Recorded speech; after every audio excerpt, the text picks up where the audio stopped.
Hey guys, what's up? May 1 ngayon, holiday, kaya maraming tao doon sa Manalo Resorts Hotel. Pupunta ako doon ngayon, kasama ko si Snooki para i-meet din yung mga kapartner natin sa pag-organize ng pet fair na gaganapin na sa June 27 hanggang 30, etong taon na to of course. So sa June na ito, pagpaplanuhan namin nila Sir Rafael and Miss Chelsea Reyes, no, ng Black Sand Events, kung ano yung mga mangyayari. Napakaganda po nito. Kung meron po kayong interest sa mga pets, animals, ay pwede kayong maging exhibitor, sponsor, pwede kayong maglagay ng booth doon, magbenta ng mga gamit nyo, mga pets ninyo, pwede kayong mag-display doon. And pwede rin kayong pumunta doon as spectator. Magkakaroon din ng Serama chicken contest, pet contest, at iba-iba pang mga pakulo. Pag-uusapan namin lahat yan. And may meeting din kami ni ni Attorney Joel Dadula, ang aming legal counsel, tungkol sa mga investors na pwedeng mag-invest sa Manalo Resort Hotel soon. Okay, so tingnan natin kung ano meron ngayon doon sa Manalo Resort Hotel. Alright, dumating kami dito sa Manalo Resort Hotel. At ito, may mga guests tayo. Medyo marami-rami kasi May 1 nga ngayon. Andun sila sa pool. Pero may meeting tayo dito sa may coffee shop. Okay. Ayun na sila. Tara. Sir JM. Good afternoon, good afternoon.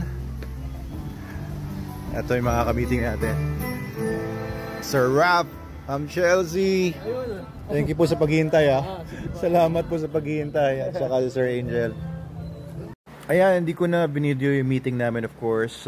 Ito, nagpicture na lang kami dun sa may pool area, sa playground, at saka dun sa may pavilion area. Para meron akong pang post. Ayan, para medyo ma-excite kayo sa darating na June Manalo Animal Trade Fair organized with BSE. Ayan, gabi na ngayon at natapos na yung meeting namin ng grupo nila Sir Rafael Reyes para sa pet fair na gagawin natin dito. It's going to be the Manalo Animal Trade Fair sa June 27 to 30. At natapos din namin yung meeting ni Attorney Dadula. Tungkol sa mga shares of stocks, etc. para sa pagpasok ng mga investors. And ngayon, nagpe-pray si Madam Snooki at kakain daw kami. Pero nandito rin, ayan, kasama namin si Kapitan Rodel Aran. Ayan, si Kapitan Aran, ang aming napakasipag na kapitan dito sa Barangay Mahabang Parang, Binangonan, Rizal. Ayan, nag-swimming siya kasama ng mga kaibigan niya. Maganda po dito. Ayan, Ayan po, nakita po rin nyo. Marami po kami dito ngayon nagsiswimming. Oo. Kasama niya yung mga barkada niya. 10 sila nagsiswimming ngayon. Night swimming po, no? Hanggang night umaga swimming po ba kayo? Hindi. Basta kung hanggang saan magyaya sila. Ayan. Napakabait nito si Kapitan Aran. Matagal na siyang kagawa dito sa Barangay Mahabang Parang. 28 years. At marami tayong mga projects ngayon para gumanda pa dito sa Manalo Resort Hotel. Gagawa niya tayo ng magagandang kalsada dito. Opo. Ayan, ayusin din yung mga kalsada na may mga lubak-lubak. Pasensya na kayo yung mga nagre-reklamo sa amin na pagpunta daw nila dito ay lubak-lubak daw yung kalsada. Aayusin na yan ni Sir Rodel. Ayan, ni Captain Rodel. Yan ang assignment daw niya ngayon. Ayan. Ayan yan, si Sir Ivan. Oo. Sir Ivan, magagawa na natin isang yupan. Oo. So may budget na tayo ngayon at saka yung para sa mga catering natin. Ayan, yan. At ito ang ulam namin ngayon. Mukhang galit na galit yung nag-ihaw dito. Sino nag-ihaw niyan? Ano, kaya nung soda. Soda? Kasi pagka naluto siya, nagpa-black siya. Nilagyan ng soda to. Yung loob dyan, kulay pink. Ganyan po yung loob, pink yan. Loob nito, pink? Paano naging pink? Sige, okay. Para yung pagkain ito. Ayan, at saka meron ditong tinola. Ayan, tinolang nalunod. Ayun, sa sabaw. Ano Kap, kain po tayo? Sir Ivan, kain tayo. Marami rin pagkain doon sa bago pumunta rito, kumasabi pumunta. Marami rin pagkain doon. Ba't di kayo nagdala dito? So may tanong nga pala kanina si Sir Rafael Reyes tungkol dito sa logo natin. Ano daw ibig sabihin ito? Eto guys, sabihin ko na rin sa inyo kung anong ibig sabihin ng logo ng Manalo Resort Hotel. Ayan, so ito ay isang puno, no? Ito ay hindi lang basta puno kundi isang matayog at maganda at malaking puno. Actually, rubber tree po ang pinalagay ko dito. Yan, mukha bang rubber tree? Opo. The rubber trees, yan po yung makikita natin dito sa ating resort. Mga nakakalat po yan dito. Puro rubber trees yan. Gabi na lang nga ngayon, kaya hindi nyo masyado mababanaag. Pero mga rubber trees, they're very expensive trees, no? Yung maliit na rubber tree lang na mabibili nyo sa mga mall, 500 pesos na yun, 750. So marami tayong maganto, mga tinanim yan nila Mr. Pumarada 20 years ago. So 2 decades or maigit pa yung ibang mga puno natin ditong rubber trees.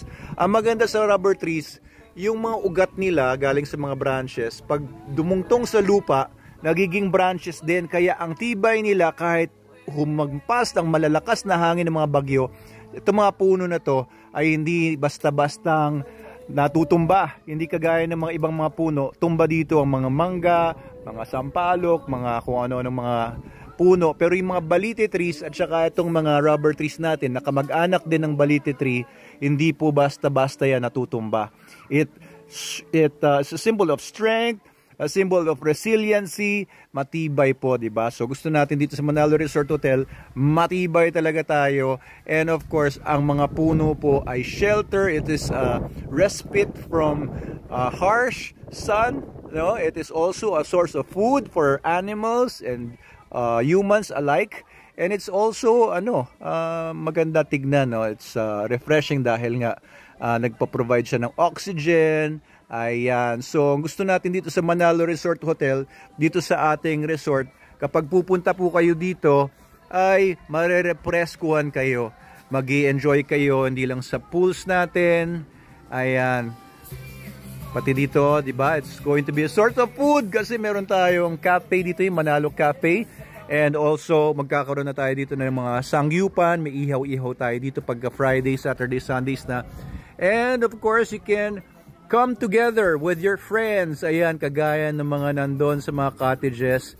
So, enjoy sila dito sa resort natin.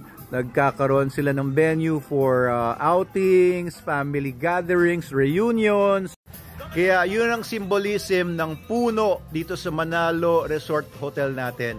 A symbol of strength, and it's also a place to go to refresh your mind and your soul and spirit from all the negative vibes. Remove them away and magsama-sama po kayo dito ng inyong family. Ayan po, that's what Manalo Resort Hotel and Manalo Cafe is all about, no? Yung mga trees na yan, it's also a source of pride for us kasi alam nyo pag nagpupunta sila dito sa resort natin sa Manalo Resort, sabi nila hindi daw kagaya sa ibang resort, pag nagpunta daw sila sa ibang resort, siksikan na, tas ang init pa, parang walang hangin dahil kulob at saka siksikan nga. Hindi kagaya dito sa Manalo Resort, kahit umaabot na po kami dito ng 600 people in one day, ay hindi siksikan ang feeling dahil ang lawak-lawak ng resort natin, maraming mga puno, kaya hindi nyo mararamdaman dito yung parang nasasakal kayo. And patuloy pa natin itong pagagandahin. Alam nyo ba itong puno ng atis na to? Tuyo na yan before. Wala nang mga dahon at saka mukhang patay na siya. May mga bunga siya. Pero ayun mga natuyo yung mga bunga niya. Ayan, hindi naging maganda yung bunga. So ang ginawa namin dito, ito, tinutukan ko talaga to, dinidiligan ko ito araw-araw at pinapadiligan sa mga tao. Tingnan nyo ngayon. Oh, di ba? May mga dahon na ngayon. Sobrang cute, sobrang nakakatuwa. And hindi lang dahon, ayan, namumunga pa siya. Nagbubulaklak. Ayan, may mga bulaklak na itong ating atis. Ayan, so punta na kayo dito sa Manalo Resort Hotel. Parang yung puno na yon. You can come here and enjoy with your friends. Kagaya ng mga kabataan na yon. Ayun sasayaw siya, di ba? Enjoy sila. And you can also, bring your families, organizations dito na kayo. Dahil dito, kagaya na sinasabi sa akin nga, ay hindi dito sukol, hindi dito suffocate. Lalo na kahit na puno ang mga cottages natin pag weekends, very relaxing po talaga dito. Dahil sa laki ng resort natin, and sinasabi sa akin lagi, ang babait daw ng mga staff natin dito. Of course, yan ang sinasabi ko sa mga staff natin, lagi sila maging mabait.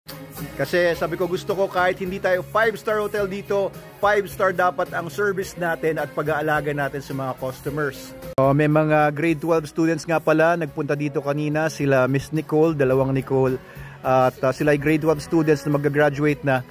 Gagawa daw sila ng short film para sa kanilang graduating something.